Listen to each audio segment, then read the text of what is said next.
Good evening. Thank you for your patience. Our closed session ran a little over tonight, so I apologize for starting late. But as we had a closed session, the meeting was already called to order. So we'll begin with some comments from the superintendent. Good evening, everyone. To a member of our audience, good evening. Three items I just want to mention this evening.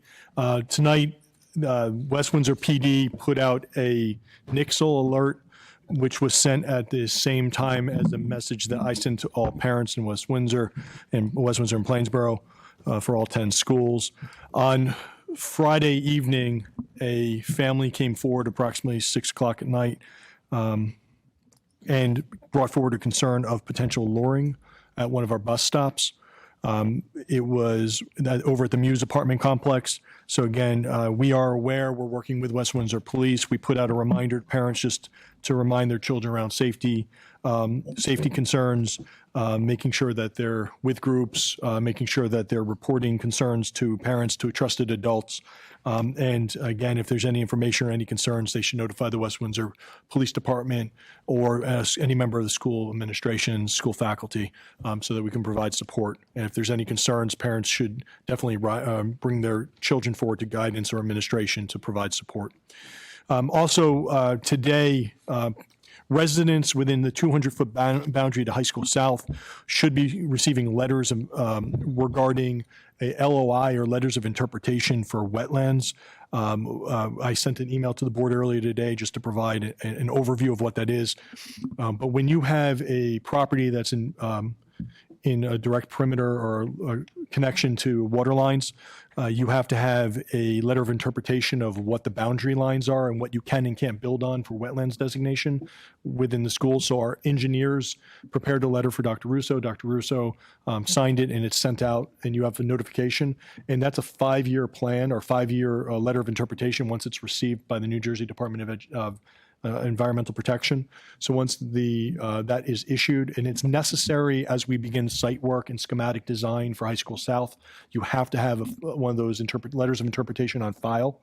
So as we're working through the summer and into the fall to build out and understand what the site parking lot would look like with some redesigned entrances, with the physical layout of where the building's going to go, we must have an LOI on file with an NJDEP. So that's what that letter is and why families might be noticed. It's not to say we're doing anything in particular or that we're doing anything in violation. It's that we have to notify families that we're asking for that interpretation. And the third item I just want to note is, and we'll have an opportunity to celebrate these individuals at next month's district celebration, but our educators of the year have been announced. So Jen Bard, teacher over at High School North, Denise Beer over at Millstone River, Tina Carr, Maurice Hawk, Dennis Cassidy, Grover Middle School, Don Hutchinson, High School South, Laurel Levy, Town Center Elementary School, Jill Marsh, Community Middle School, Pema Nadong, Dutch Neck Elementary School, April Sheffield here at Village, and Rashmi Wheeler over at Wyckoff Elementary School. Our congratulations to all educators of the year, and we look forward to celebrating you at next meeting's district celebration. Thank you. Thank you.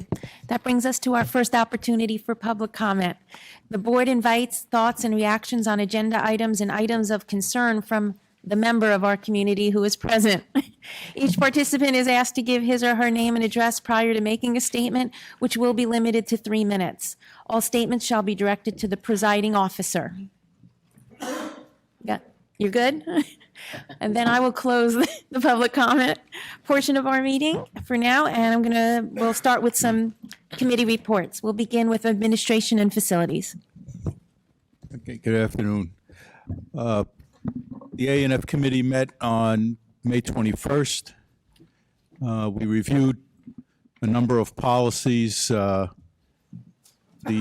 policy on transgender students, we decided that we need some more information, and we're not bringing forward to the board yet.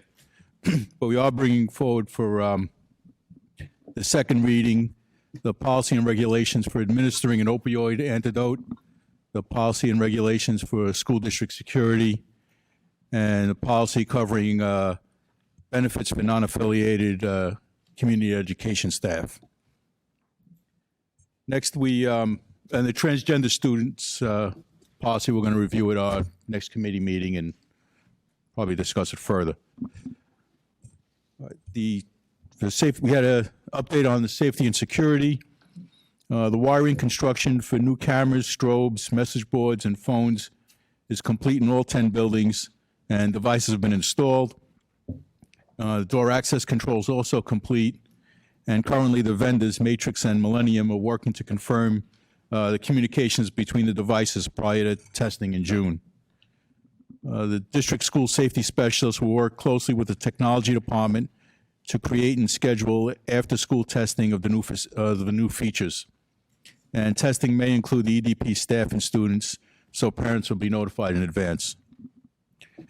A new Class 3 officer was added last week at Town Center Elementary. Currently, 8 of the 10 schools have an assigned Class 3 officer. Screening and interviewing continues in both Plainsboro and West Windsor to select officers for the day shifts at Wyckoff and Village. And we had a update on the referendum projects. The fire alarm systems, the design work is complete for all of the buildings. Phase 1, including Hawk, Town Center, Village, and South Community. That's Phase 1. Community, Dutch Neck, Maurice Hawk, and Millstone will also get new fire alarm systems. The Phase 1 installation is planned for the summer of 2019, and Phase 2 will be coordinated with the construction at South, the Community, and Wyckoff. Phase 3, which is Dutch Neck and Millstone River, will happen in 2020. Design work on the generators is complete and is now out to bid. The pre-bid meeting for Phase 1, which will include Grover, Millstone River, Village, and Community, was held in mid-May, May 17th. Phase 2, which includes South, will be coordinated with the new construction. The HVAC construction documents are underway, and the bidding project is scheduled for July of 2019. Major design work for the additions at Grover and Community are complete, and construction documents are being prepared and are approximately 60% complete. Town Center and Hawk additions continuing to make progress. The interior walls and windows, plumbing, HVAC, and electrical systems are being installed. We also have on the, we also reviewed the medical contracts for Dr. Raymond and Nadelman for the 2019-2020 school year, and that's on your agenda today for a vote. The equity planning team determined that in June of the current year, there'll be an introductory equity presentation activity for all staff during the May-June faculty meetings at each school. The district will also host an Ed Camp for Equity and Inclusivity on June 8th, and several other professional learning opportunities related to equity during the summer.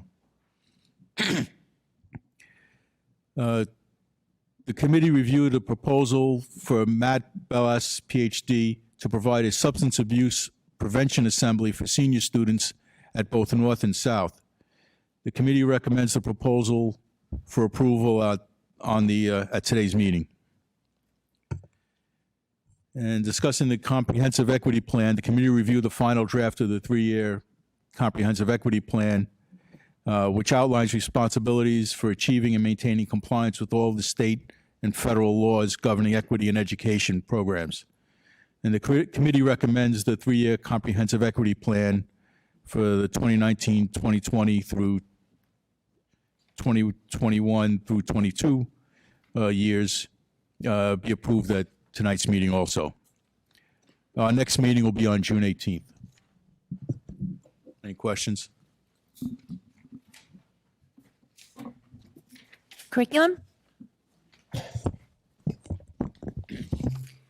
The curriculum committee met on May 20th. First, we reviewed some of the summer professional development opportunities for staff. We also discussed that every curriculum document is in the process of being updated to include ELA companion standards, 21st century careers and life skills, as well as technology in anticipation of QSAC, which is Quality Single Accountability Continuum. The content area supervisors are working on all curriculum documents to ensure that they are in compliance with the New Jersey Department of Ed requirements. This work will require an adoption of all curriculum documents in September. Next, we reviewed the revised job description for the teacher resource specialist for curriculum and instruction, 612, and we approved this description. We also recommend the adoption of 2 textbooks, one for the chemistry course called, at the high school level, Inspire Chemistry, grades 9 to 12, Student Edition 2020 by McGraw-Hill, and for the Honors Chemistry course, Chemistry, Student Edition 2017 by Pearson. The teachers who will be teaching these courses and the supervisor evaluated all textbooks available at these levels and followed the established protocols for textbook adoption. The committee recommends authorization of the 5th year of a 5-year agreement with the Middlesex County Regional Education Services Commission to provide administration of non-public funds for non-public school students within the district in accordance with the State Board of Education guidelines as required. The committee recommends authorization of 1-year technology agreements with the following vendors: Exemplar Libraries to provide online resources for district-wide K-5 math instruction and Spanish translations from June 1st, 2019 through May 31st, 2020 at a cost of a little over $9,200. Go Guardian for teachers to provide monitoring software from July 1st to June 30th. At a cost of $25,500. Raptor Technologies to provide Eyes on the Door software and support from July 1st to June 30th at a cost of $5,400. The Gaggle Safety Management for Google to provide alert monitoring software from the same time period at a cost of a little over $46,600.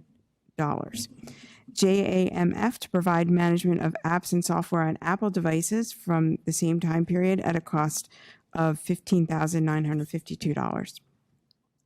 West Interactive Services Corporation to provide school messenger web hosting services, content management, and unlimited notification services for the 2019-20 school year at a cost of $20,922. The committee also recommends entering into an agreement with Northwest Evaluation Association to supply web-based measures of academic progress, or MAP, in math, reading, and language arts assessment for students in English and in Spanish. The cost of materials through June 2020 is approximately $67,122.50. As part of an ongoing media center collection management, the committee recommends approval of the disposal of obsolete items in accordance with Regulation 7300.1 as follows: 415 books from the High School South Media Center and 380 books from the Millstone River Media Center. All items meet one or more of the criteria that they are either so worn or damaged as to preclude effective use and economical repair or restoration, and or so outdated they no longer serve as worthy instructional tools, or, although still useful, materials have been superseded by superior replacement materials. The committee also recommends approval of the contract with the Asia Society Center for Global Education to provide training sessions, coaching, and instructional resources on global competence during the 2019-20 school year at a cost not to exceed $53,900. 2 teacher advisors will accompany middle school and high school students to National History Day at the University of Maryland in College Park, Maryland in June. The cost is not to exceed $1,867 per teacher, and the committee recommends approval of this travel. Also, 2 teacher advisors will accompany the middle school and high school students to the Future Problem Solvers National Competition at the University of Massachusetts in Amherst in June. The cost is not to exceed $584 per teacher, and the committee also approves this travel. And the committee also recommends approval of professional development opportunities. One social studies teacher to attend the 2019 Global Impact Challenge, No Barriers educator training at the No Barriers Summit in California in June. No cost to this program for the district.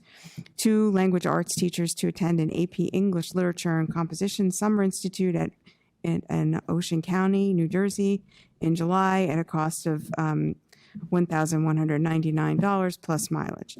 The committee also recommends the approval of an overnight field trip for High School North Euro Challenge students to attend a ceremony in honor of placing second in the nation for the Euro Challenge at the Estonia Embassy in Washington, D.C. in June. There is no cost to the district for this. We will next meet on June 18th. Are there any questions about curriculum? We'll move over to finance. Okay. The Finance Committee met on May 21st. The committee reviewed and approved the proposed agenda items for tonight's board meeting. This includes many contract renewals, such as for liability and workers' compensation insurance, Aramark for facility maintenance services and Advocate, and for bus maintenance service with East Windsor. It also includes approving rates for many professional services, such as attorneys, engineers, architects, and financial advisors. A substantial portion of the finance section of the agenda is the annual procurement list, which consists of the statute-required renewal of co-ops and state contracts. The agenda includes approval of the new lunch rates. The price of a lunch will be $2.65 for grades 1 through 5 and $3 for grades 6 through 12, which is an increase of 15 cents from last year. We are transferring capital project interest income to be used for debt service. At our June 11th meeting, we will be discussing several SDA grant closeouts from 2010 ROD grants that should net us approximately $268,000, and we will be transferring some funds into capital reserve from the general fund. The district is in the process of selecting a vendor for our food services. Interviews were conducted on May 23rd. Only one firm submitted a proposal. That firm is Sodexo, which currently provides our food services. Snyder Electric provided an update on the ESIP, Energy Savings Improvement Program. They are in the process of conducting investment-grade energy audits of our facilities. They are also exploring the concept of power purchase agreements for the district.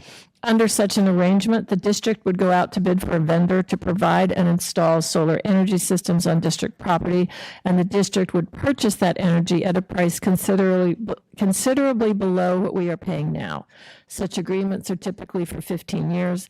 The vendor would cover the initial capital expenses and recoup that through the district's purchase of energy from the vendor. The district would save money by paying much less for the energy that we need to run our facilities. The committee was generally supportive of the concept, particularly roof-mounted solar. Snyder Electric will proceed with the design work needed to create an RFP for a power purchase agreement. Staff reported that on June 13th, there will be a board retreat to review goals in the equity plan. There will also be an equity presentation from Dr. Eddie Fergus. Staff reported on a plan to create a small modification to an open area near the front entrance of High School South to create 2 offices, one for school security and one for attendance. And the committee will next meet on Tuesday, June 18th. Are there any questions about finance? All right, we're going to move on to the voting portion of our agenda.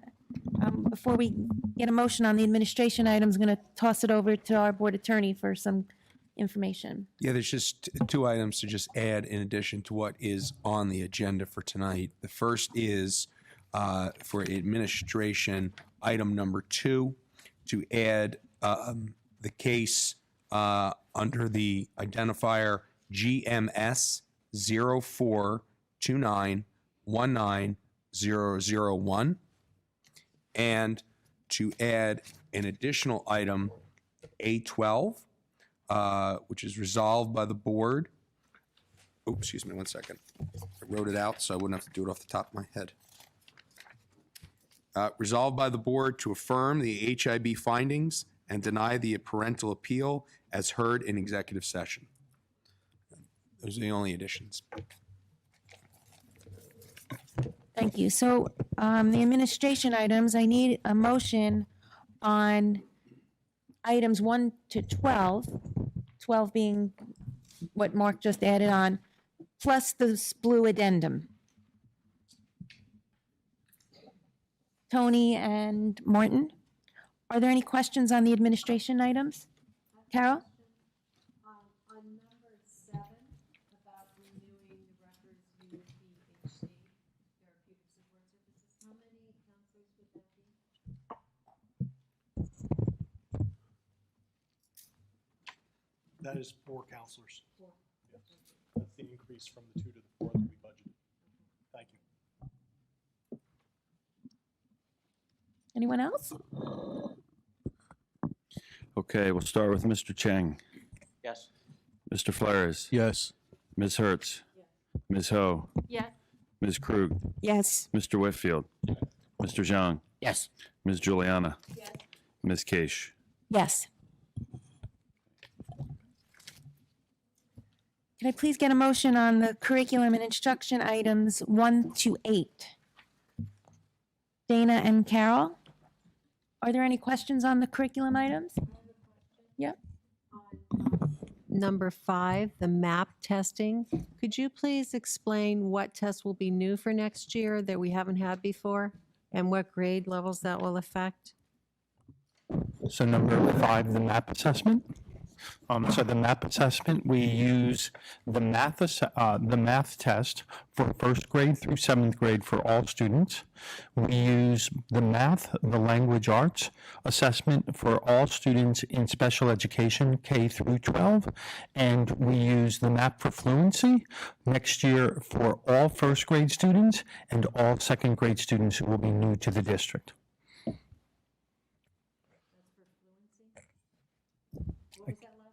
So the MAP for fluency, which we piloted this year, which will go into effect next year, is for all 1st grade students and any new student to the district in 2nd grade.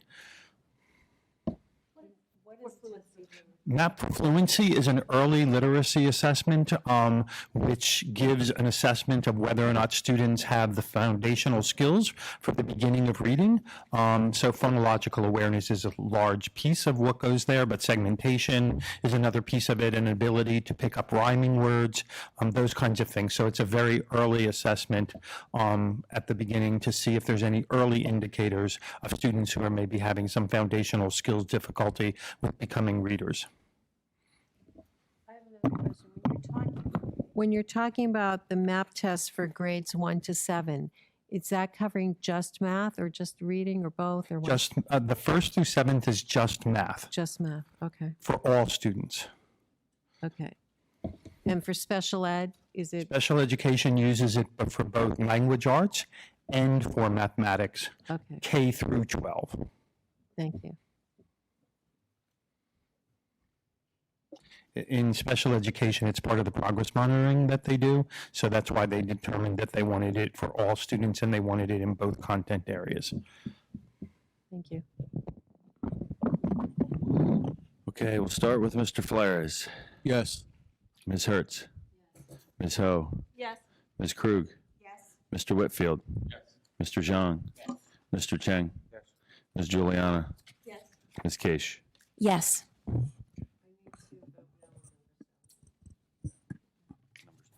Yes. Got it, number 7.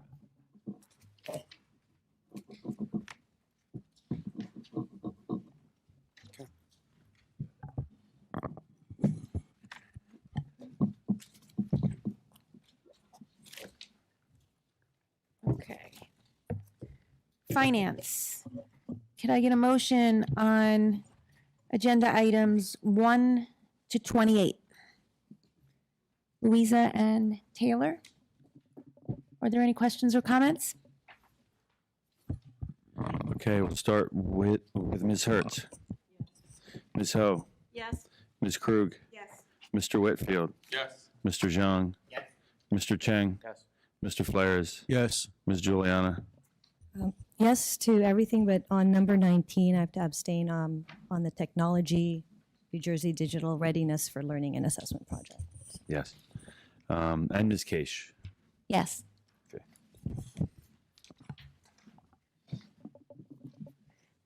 Personnel items 1 to 4, plus the green addendum.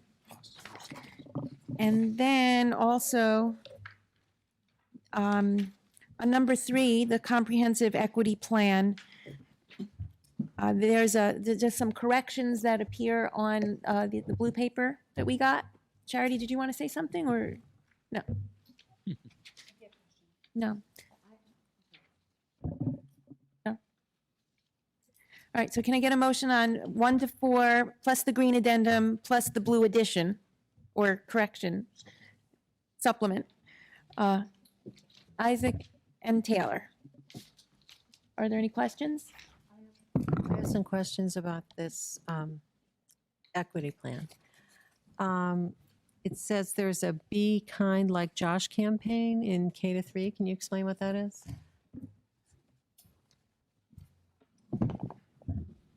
Are you referring to section 1?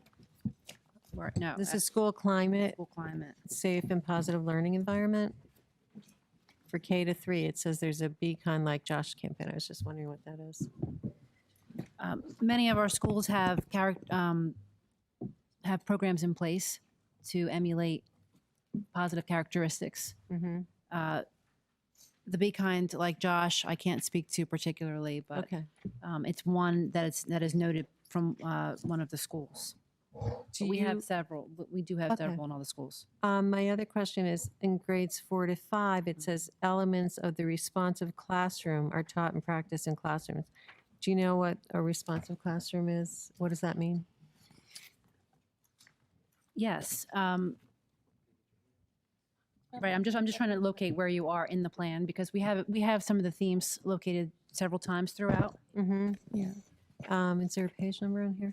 This is right below the Be Kind Like Josh. It's under school climate and culture. Martin, do you want to maybe speak a little bit about responsive classroom? Responsive classroom? Okay, sure. Sorry, I just wasn't sure where we were referring to. So Responsive Classroom is a program that's been in place within the district probably at least 15, 20 years. And it's a program which looks at working with students to be able to develop their social emotional learning skills along with their academic skills. Many teachers have been trained within the program. It's a K-5 program. It's been nationally recognized for decades at this point in terms of being effective to be able to develop students' capacity to access learning. So it deals more with the social emotional lens in terms of their ability to join in, be a part of a group, manage transitions within the classroom. But there's a whole set of materials that the teachers have access to and that they've been trained in. We actually currently have a teacher who's going for responsive classroom certification training so that she can be a certified responsive classroom trainer.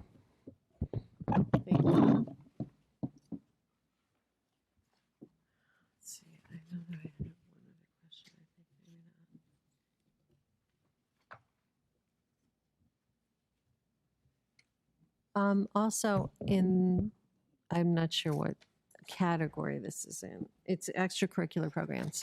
It says that there's a Title I program, after school enrichment. This is grade 4 and 5. After school enrichment in language, arts, and math. And what does that entail? Yeah, so at the 4th and 5th grade level, there's Title I tutoring support that becomes offered for extra tutoring. It simply is students are identified based on needs recommended by teachers and counselor, and then we board approve teachers to work additional hours, after school hours. Families are notified, contracted to determine whether they'll agree for their children to come for extra tutoring support, and it's additional funds that are provided specifically for working with identified at-risk students as determined by the district under the federal guidelines.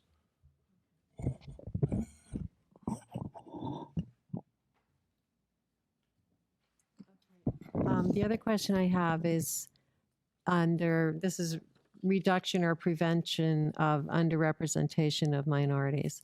It talks about placement procedures and a Gentry model. Can you explain what that is? Sure.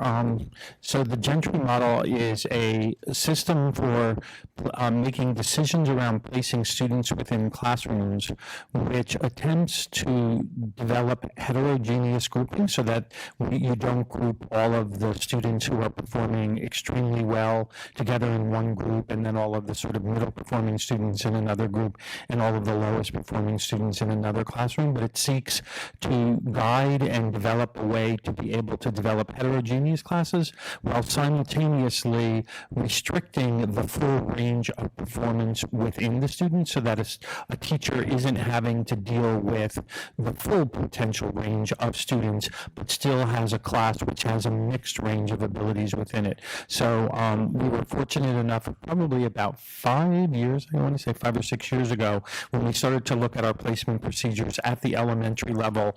We started to read the work of Dr. Gentry, and really liked what she was saying, mainly because we do believe that all students are best served in heterogeneous environments that are least restrictive, and we felt we could do some work to improve the placement process. That year, she just so happened to be coming into the state to the New Jersey Association of Gifted Children as the keynote speaker, and we were able to send about 15 of our administrators to that conference that day, and because so many of us went, and because we had a little cohort of us who had paid the entrance fee, she agreed to meet with us in a separate session for about an hour and a half and really answer our questions based off of the reading that we had done. So out of that work about 5 years ago, we spent a lot of time with the elementary administration, along with our teacher resource specialists at the elementary level, working to ensure that our classes follow with fidelity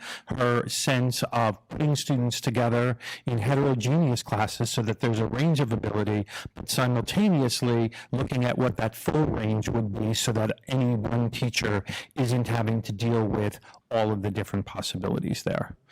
What is, under that model, what is the range that would be in a classroom? So her model specifically identifies students basically as she calls them 1s, 2s, 3s, 4s, and 5s. So 1 would be the highest performing students who are usually often identified for receiving services in gifted and talented programs or acceleration in their work. And then it just goes through from, 2 being just a little bit below that, good at school, but maybe not showing extraordinary. 3 sort of middle of the road. 4 students who can access the regular classroom instruction, but maybe need a little bit extra support to be able to do that. And 5 would be the students who probably struggle the most, and often you would find those students being in a basic skills program, or for example, at first grade in a reading recovery. So other additional services above and beyond. So she talks about sort of those different types of categories, and we have a process for looking at data, a range of data from students and a range of input from teachers, and then through that we make some determinations of who the students are, and then we make decisions about what the classroom makeup would be. Like, again, as I said, with the 2 aims or the 2 goals of both ensuring that no one single class is homogeneous, so it has all of the same type of student, but at the same time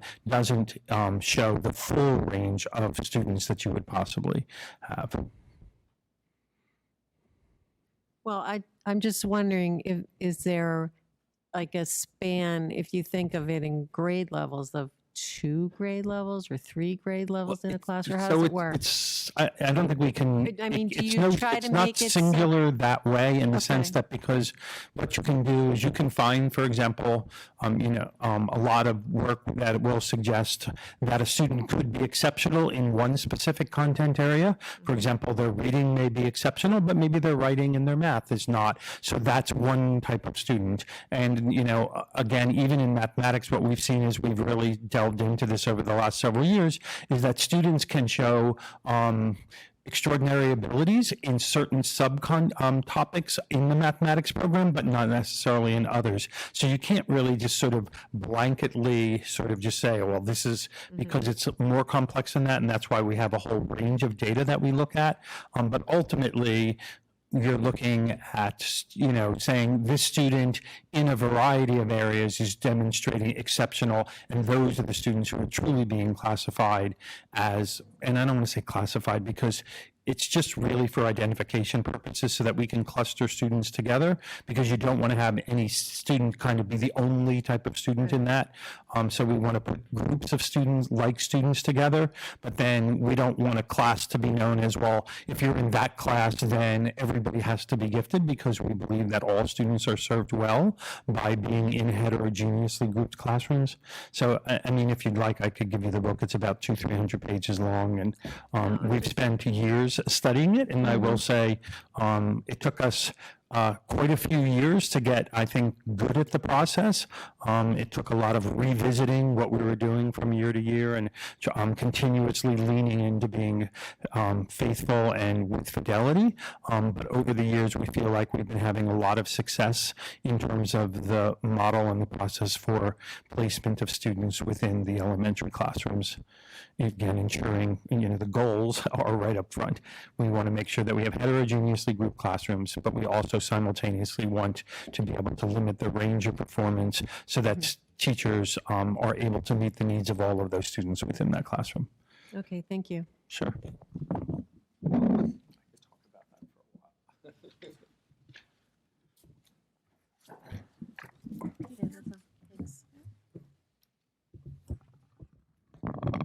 Okay, we'll start with Ms. Ho. Yes. Ms. Krug. Yes. Mr. Whitfield. Yes. Mr. Zhang. Mr. Cheng. Yes. Mr. Flores. Yes. Ms. Hertz. Yes. Ms. Juliana. Yes. Ms. Case. Yes. Madam President, just one point, just before we get to the minutes, just to note that the May 14 closed session minutes are not offered. They're not yet done.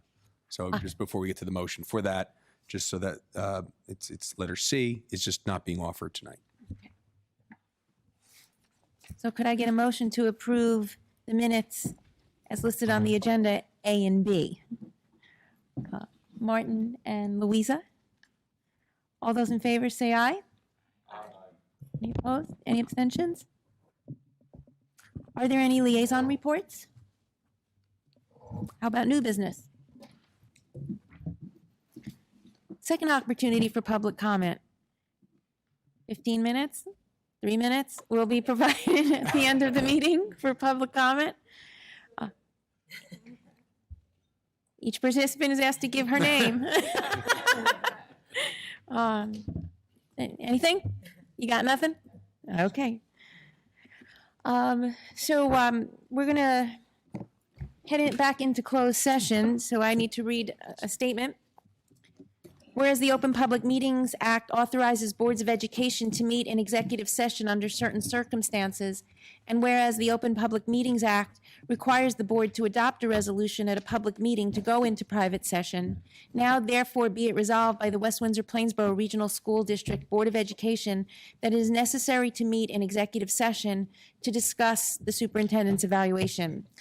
Be it further resolved that in any discussion held by the board which need not remain confidential, will be made public as soon as feasible. The minutes of the executive session will not be disclosed until the need for confidentiality no longer exists. Be it further resolved that the board will not return to open session to conduct any business at the conclusion of the executive session. So can I get a motion to go into closed session? Rachel and Louisa, all those in favor? We're going to take a 5-minute break, and thanks for coming out, Lori.